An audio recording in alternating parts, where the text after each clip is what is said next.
یحییٰ Afridi chief justice کے لیے حکومت کی پہلی پسند، انکار کی صورت میں کیا آپشن ہوگا؟ وزیر اعظم شہباز شریف نے کہا ہے کہ نئے چیف جسٹس کا فیصلہ خصوصی پارلیمانی کمیٹی کرے گی۔ وزیر اعظم کا کہنا تھا کہ وہ صدر آصف علی زرداری اور army chief general Asim Munir ملک سیاسی اور معاشی استحکام کے معاملات پر ایک پیج پر ہیں۔ انہوں نے مزید کہا کہ آئینی ترمیم سیاسی استحکام کو یقینی بنائیں گی اور یہ ملک کے معاشی استحکام کے لیے ضروری ہے۔ واضح رہے کہ چیف جسٹس کی تقرری کے لیے خصوصی پارلیمانی کمیٹی تشکیل دے دی گئی ہے۔ قومی اسمبلی سیکریٹریٹ نے خصوصی پارلیمانی کمیٹی کی تشکیل کا نوٹیفیکیشن بھی جاری کر دیا۔ 26ویں آئینی ترمیم کے نفاذ کے بعد چیف جسٹس پاکستان قاضی فائز عیسیٰ آج رات 12 بجے تک 3 سینئر ججز کے نام دینے کے پابند ہیں، جن میں سے نئے چیف جسٹس کا انتخاب کیا جائے گا۔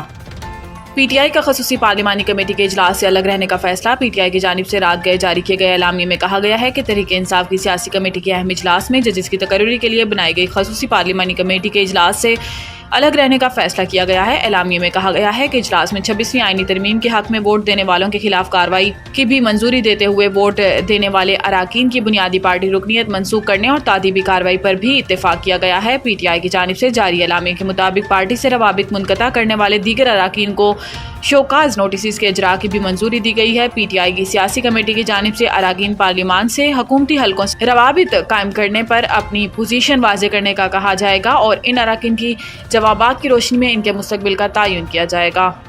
وزیر اعظم کی غزہ لبنان کے لیے امدادی سامان کے لیے 2 جہاز فوری بھیجنے کی ہدایت۔ وزیر اعظم کی زیر صدارت غزہ، فلسطین اور لبنان میں پاکستان کی جانب سے بھیجی جانے والی امداد کے حوالے سے جائزہ اجلاس ہوا۔ اجلاس میں وزیر اعظم نے ہدایت کی کہ ہوائی راستے کے علاوہ زمینی راستے سے بھی ٹرکوں کے ذریعے امدادی سامان روانہ کیا جائے اور اس بات کو یقینی بنایا جائے کہ امداد مستحقین تک پہنچے۔ امدادی سامان کی ترسیل کے حوالے سے وزیر اعظم نے فلسطین، لبنان، اردن اور مصر میں تعینات پاکستانی سفراء سے روابط مزید بہتر بنانے کی ہدایت کی۔ وزیر اعظم نے اپیل کی ہے کہ پاکستانی عوام بالخصوص صاحب ثروت افراد بڑھ چڑھ کر وزیر اعظم ریلیف فنڈ برائے غزہ و لبنان میں عطیات جمع کرائیں۔ اجلاس کو لبنان و غزہ میں پاکستان کی جانب سے امدادی کارروائیوں پر بریفنگ دی گئی، جس میں بتایا گیا ہے کہ پاکستان کی جانب سے غزہ و لبنان میں اسرائیلی جارحیت سے متاثرہ بہن بھائیوں کے لیے سردی سے بچانے والے ٹینٹس، کپڑے، کمبل، ادویات، اشیاء خوردونوش بھجوائے جا رہے ہیں۔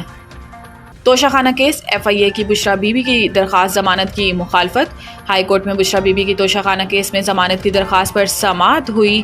ایف آئی اے پروسیکیوٹر نے بشریٰ بی بی کی درخواست ضمانت کی مخالفت کی۔ جسٹس حسن اورنگزیب نے استفسار کیا کہ کیا یہ ایگزیکٹو کا فیصلہ تھا کہ 50% رقم دے کر تحائف لے جائیں کہ اس پروسیجر پر عمل درآمد نہیں ہوا۔ بشریٰ بی بی کے وکیل بیرسٹر سلمان صفدر نے دلائل دیے کہ ایف آئی اے نے 18 ستمبر کو مقدمہ درج کیا اور 2 دن میں چالان جمع کروا دیا۔